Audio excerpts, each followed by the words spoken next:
Tracey, Paddy and Terence, many thanks for joining us on our second webinar today, and you're very welcome to people watching on from the Horse Racing Ireland Ownership webinar.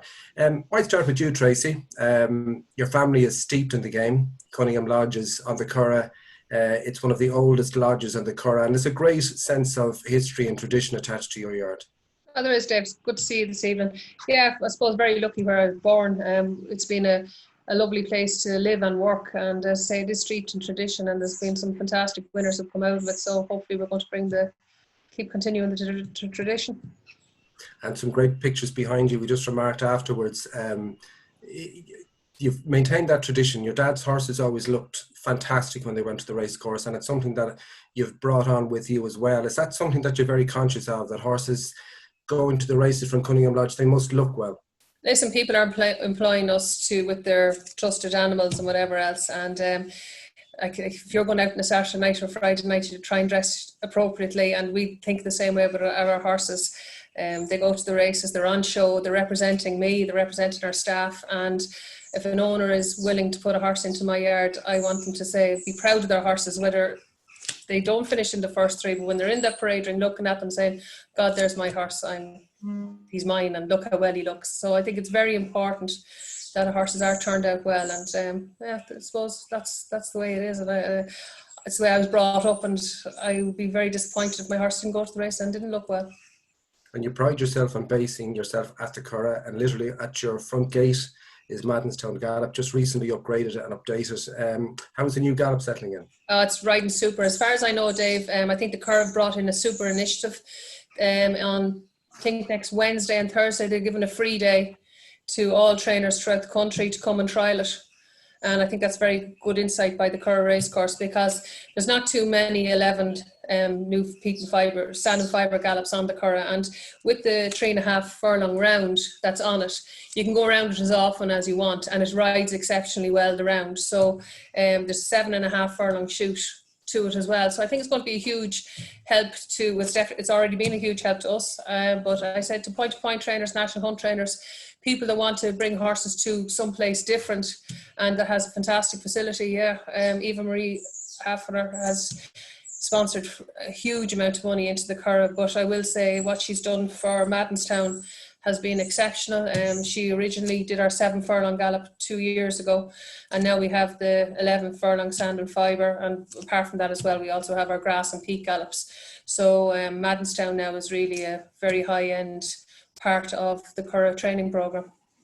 And Terence, you're based a good bit down the road in County Cork, and I know that you bring horses up to the Curragh, so you've been invited up to Cunningham Lodge now for breakfast somewhere and to trial the Madenstown operation. Looking forward to it, and maybe Tracey might or get the staff to clean up, brush over some of my horses. I wouldn't be as conscientious as that. No,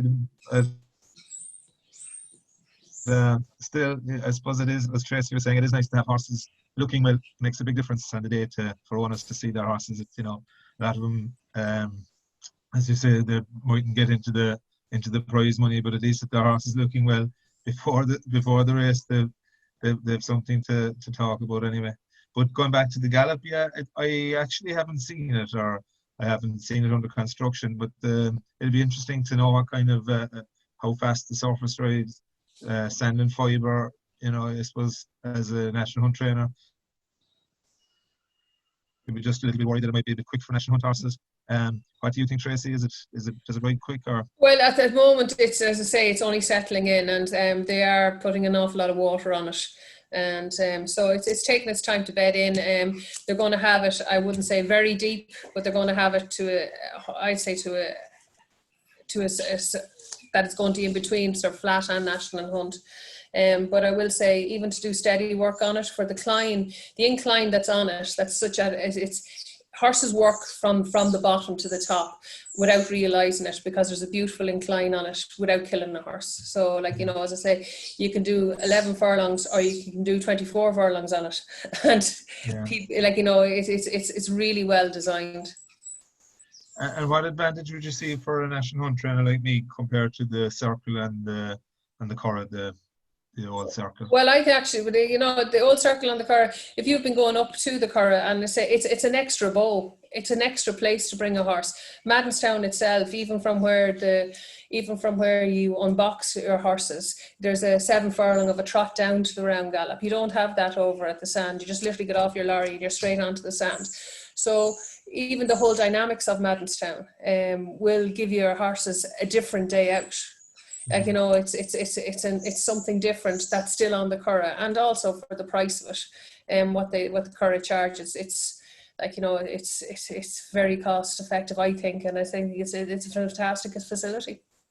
Speaking of the Curragh, Paddy, you had a good day at the Curragh last Sunday. Group 1 placed with Sonalia. Well, many congratulations. You're having a great year. Thanks very much. Yeah, that worked out well.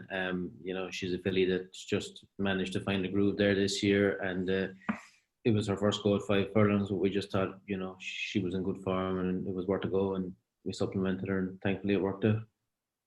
And are you completely self-contained where you are, Paddy? And what part of the world are you based in?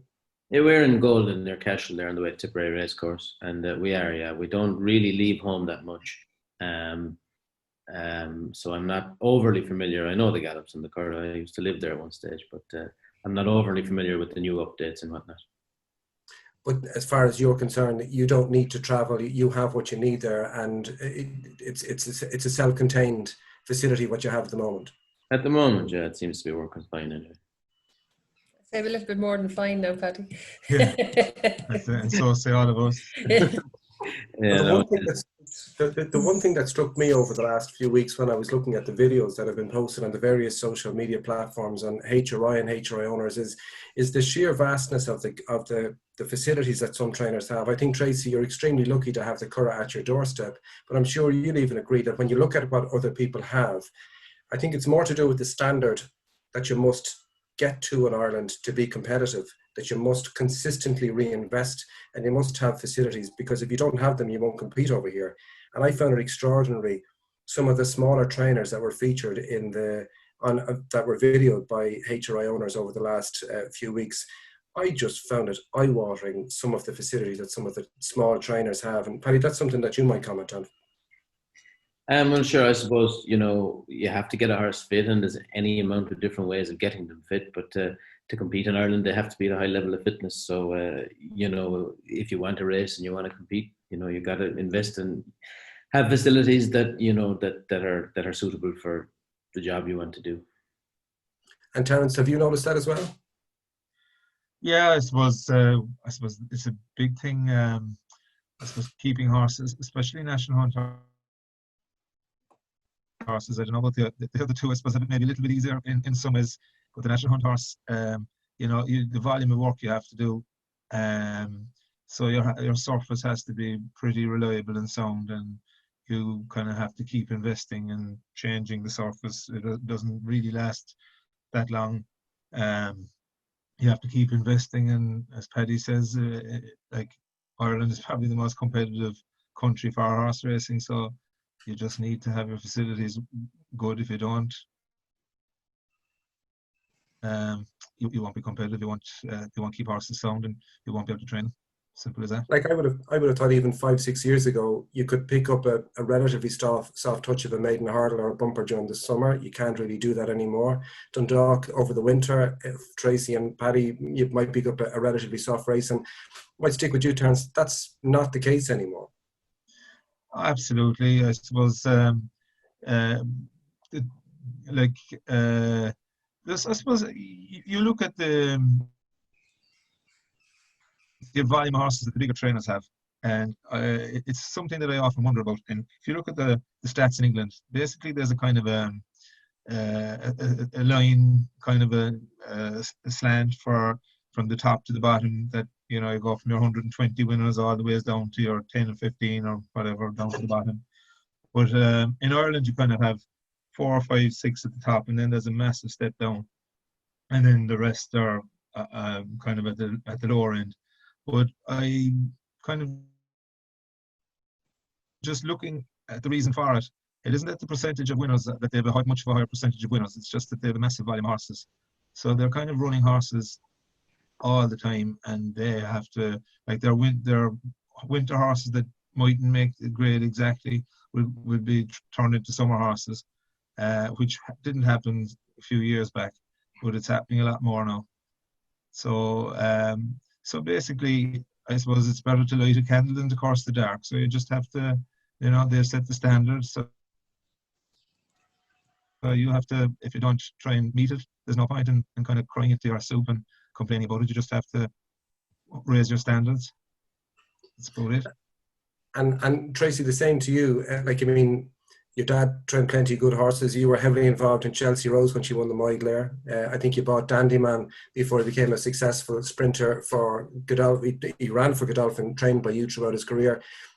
You can still buy horses, but I just think that over the last 10 years, it's not becoming more difficult to buy them. It's because it's so competitive in Ireland at the moment that everybody just has to up their game and up their standards. Yeah, it's definitely gone more competitive. And I think also the fact is like 10, 15 years ago, you hadn't got the volume of breeze ups either. And so trainers weren't going to the sales and buying their own horses, whatever. So right now, I know we're in a very strange time and a dicey time, but I think with the sales coming forward, there could be very good value out there for horses to buy horses this year.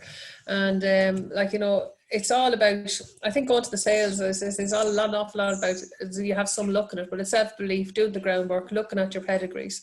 And I can never go to the sales and buy a horse for beautifully correct animal. I can never do that because I haven't got the money to do it. But I said I can buy a unfashionable sire that has had plenty of winners. And you always try and get a good broodline mare, maybe with a little bit of an offset leg or something that you're going to train. So, you can, as Terence said, it says you can put your head down in the grass sand and say, "Oh, we can't do this, we can't do that," but we have to. It's our job. It's what we do, and we have to go forward. And I said, and one thing about our industry is that if you don't have self-belief in yourself and in your own abilities and in your staff and in your training grounds, nobody else will. So, you have to go forward and look to the bright side and hopefully continue on. We might just touch on Chelsea Rose briefly because the Moyglare was just last weekend, and I think you were assistant to your father when she won the Moyglare, Chelsea Rose. It was actually bought her. We went to, but Dad wasn't well at the time, 17, and went to England, and we had a very good order for Mr. Hardy. God rest him, he passed away, and we were to buy him a colt, but we saw her and we absolutely loved him. About half an hour before she went into the ring, I rang him and said to him, "That colt," he says, "that you wanted to buy," and he goes, "Yeah." I said, "Don't want it." I said, "But I need an extra 20,000. I said, "to buy a filly," and he said, "No problem," and that's how we ended up with her. So we were very fortunate to get her, and she's been a very lucky mare, and now she's gone on and she's bred some really top class horses. So it's and it's a lot of thing about known families too. We bought her half brother the year before her. We bought him for $5,000, and he went on and won a Group 3 European. So you get lucky with families as well. And Paddy, do you spend a huge amount of time looking through catalogues, and do you like the sales? Well, I look at catalogues for sure, but I like to see the individuals, and I think like Tracey and Terence have touched on, you have to believe in yourself and believe that you know what you want and what you're looking for. And I've given a lifetime working at the sales as a seller and a buyer and everything, so I'm familiar with the process, I suppose, which is an advantage. And you have to believe that you have the ability to pick the right one, maybe that that's value on the day that for whatever reason the marketplace has missed, and that you're looking for that hidden gem all the time. And we spoke briefly before we came on the webinar, and you said that you're a trainer by accident to an extent, that you didn't set out to be one. Just give us a brief outline as to the backstory there, because you've been buying horses all your life principally to resell, but now you want to buy them to train. But just go back a little bit before you had your license.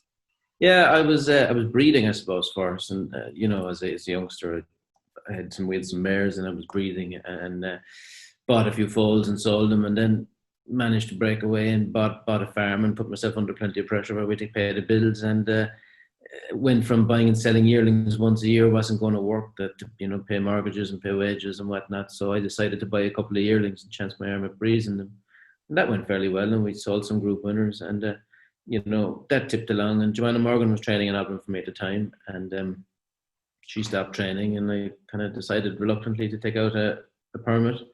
And that went grand, and the Turf Club strongly suggested that I do the trainer course and take out the full license because I had too many runners in the permit. So they made me do it in 2016, and I thought it was crazy at the time. I thought me getting a full license made no sense, but they wouldn't hear of it, and hasn't looked back since.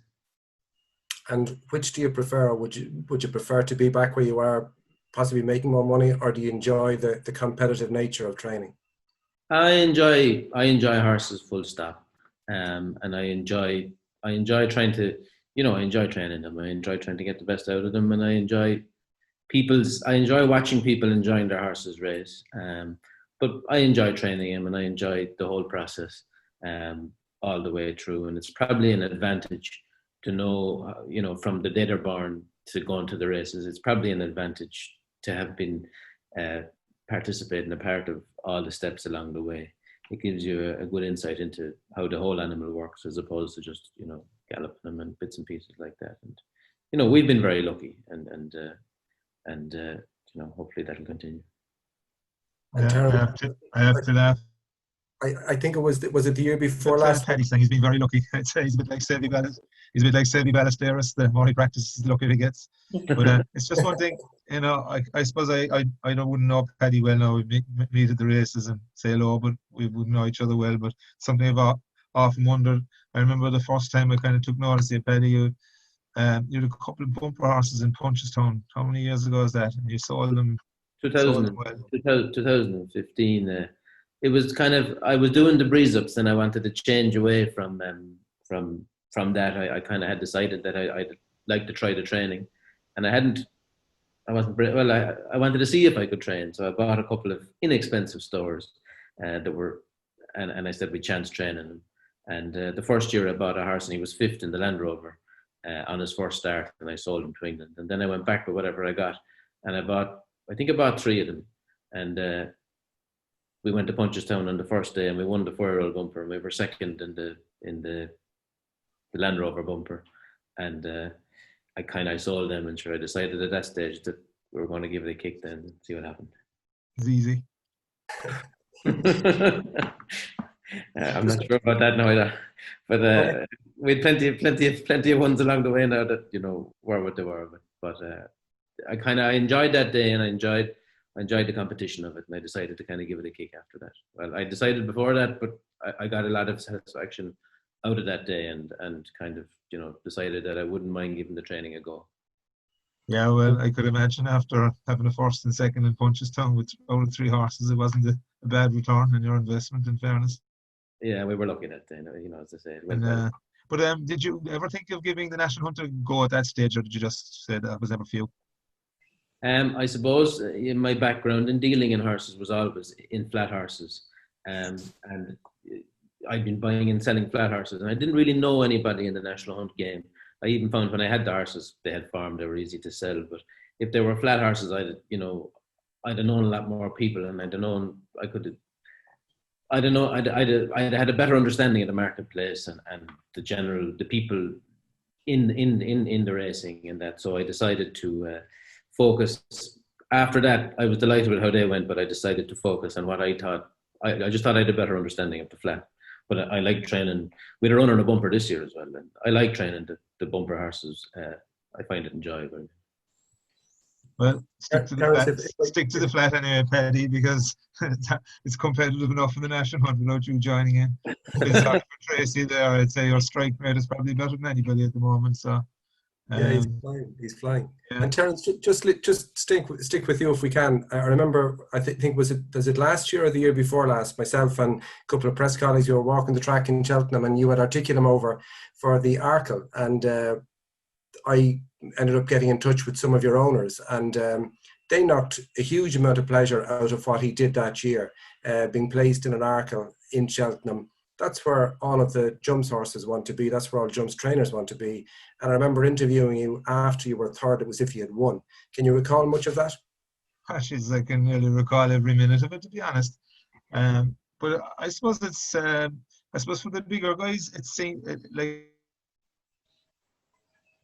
just how many runners they have there, whether they have 10, 20, 30 runners. But I think the year that I was there, I was the only Cork trained horse that was in Cheltenham that year, and I think there were 40 licensed trainers in Cork. So it's really hard to get there. Like, I remember my dad, he's a permit holder, and he trained a good few horses through his life, and he always said he never was in Cheltenham, and he was a racing man to the tips of his toes, but he always said he'd wait till he had a good horse good enough to get to Cheltenham, and you know, he never got there. And I was kind of 10 years training, and I never even, well, I had a few entries that just didn't get in for the handicaps, and then this horse came along, and you know, he's probably as good a horse as I ever had. But I suppose in my yard, he's still not, I think he's 148 or 149 now. But like in the bigger yards, he probably gets lost. But in our yard, he's the star. And yeah, look, everyone got a kick out of not alone the owners, but I think everybody, all the owners in my yard of other horses, I think it's a bit like a football team. I think they kind of follow a team, and you know, if you're going well, you find you get the texts from people. And I think everyone enjoys being involved in it to some extent. And to get to Cheltenham for me was just outstanding, and for all the people working with me. And then to get into the winners' enclosure afterwards, I know we were third, and mightn't be, it wasn't the pinnacle, but it was great to get there. And I think the owners knocked a great kick out of it. Like, the horse only cost 10 grand as a store, and you know, to get to Cheltenham and be based in the Arkle was just fantastic for us. And it was actually, you know, it'll give yourself give me a bit of confidence as well. The fact that you could actually go there and compete. You know, you look at it from afar and kind of wonder how you do get there and what would you do if you got there. But just to get there and be part of the carnival was brilliant. And Tracey, I've noticed that definitely over the last few months, trainers, they've basically had to embrace social media, principally due to COVID. And I think it's forced people to open up and change the way they do business. And I've noticed the trainers, and you'll be to the forefront of it, and engaging with owners and sending on WhatsApps of horses working, and just keeping in regular contact with trainers or with owners, which wasn't necessarily the case a few years ago. And I think it's one of the real positives to come out of COVID. Absolutely. That owners, they need to be engaged. Yeah, they have to be. Like, you know, we'd have a very open yard. We really like people coming to our yard, and we'd encourage our owners to come to the yard as often as possible. So when that was taken away from us, like, you know, we've stepped up, and we try and send out as much information as possible via videos from WhatsApp. And even during the COVID, I tried to put up stuff on social media for people that were in lockdown, and just showing them different clips of what was going on in the Curragh day in, day out, and seeing things that they wouldn't normally see. So social media has become a huge asset.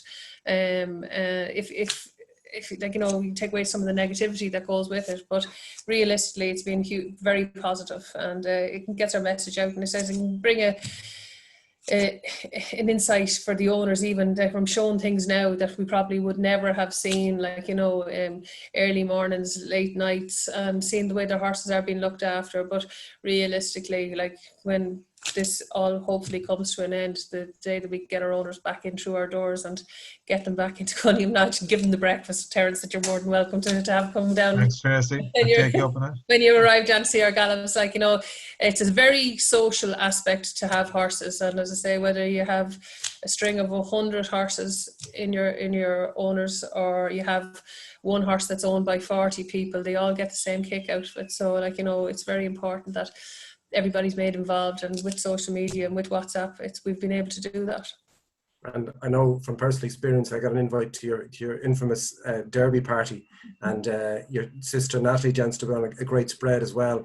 And all of your owners are there. And I think there's friendships and bonds developed between people who they may know from looking at the name on a horse trained by, whether it be Paddy, Terence, or yourself. And I think there's something very organic about that, the way that people can meet in a yard. Obviously they can't go racing at the moment, but they can meet at a yard on a morning, and all of a sudden they've developed bonds and friendships, and you never know, they might grow and become involved in a horse together. Absolutely, yeah, no, that's very true. As I say, like, horses are there to be enjoyed, and it's not just when you get to the races. Like, you know, it's important for us actually, as in our home, it's very important that people get into the place, get to see their horses and enjoy it. Like, it's an experience. People are giving us employment and keeping our staff employment, so it just doesn't all come down to, like, on the day of going to the races. It's to get up and to enjoy your horses. Like, they're a beautiful thing to behold, and to have one we're very lucky for owners to have one in our yard, so we really want to give back to them.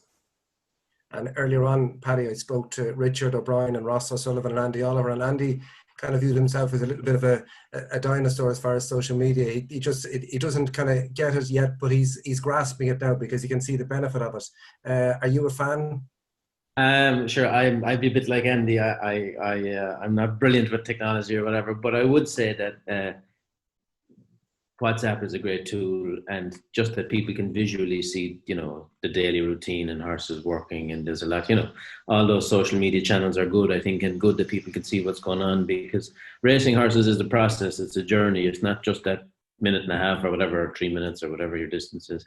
It's a whole process all the way through, and I think it's important that people enjoy it. And while people can't attend the races, it's great for them to see the whole process and the whole thing going on. Because to me, as a fan of racing, I personally think that it's very hard to replicate or to try and sell that image of what it's like to see horses in their home, because they're far more relaxed. The trainer has more time on their hands. So instead of having to go and meet and your race, it's over in whether it be a minute for a 5 furlong race or 4 minutes for a 2 mile race over jumps. The fact that owners can see their horses in the morning, personally for me, I don't think owners do it enough. And I think the fact that they can't go racing at the moment, I think they should do it more often, because they're extremely safe places to go. People are obviously observing all the social distance and the etiquette and so on. And I think it's up to trainers to kind of to try and get owners to do that. But are you conscious of that, or do you want your owners to go and see more of what happens in the yard, Paddy? Oh, for sure. And again, I'm in the infancy. I'm not training for the public that long, and it's amazing to me how you see the enjoyment people get from spending a morning and watching their horses train and just watching the whole process going on. And there's probably no second for the excitement or the adrenaline rush they get when their horse is winning. But the fact that if they're at the races, but the fact that they can come to the yard and see the process and see it going on, and have the cup of coffee afterwards or whatever it is, I think that people enjoy that. And I think that if we can give them the social media, we can give them on WhatsApp, whatever, clips of the horses and information and all that, I think that people enjoy the whole process all the way through. Dave, you've been down to our place on a couple of mornings and seen horses work up the hill on Maddenstown, and on a good morning, like, you can agree, there's nothing like it to see it. And hear the horses' hooves on the grass going by you, and it's just magic. Like, so as I say, we really encourage people to see their horses now, come to the yards, and it's, as you said earlier, it's a very safe environment. And to me, there's no better sound than horses on grass. I don't think you experience the same way on a race course, but to hear horses on the grass early in the morning, I think it's magic.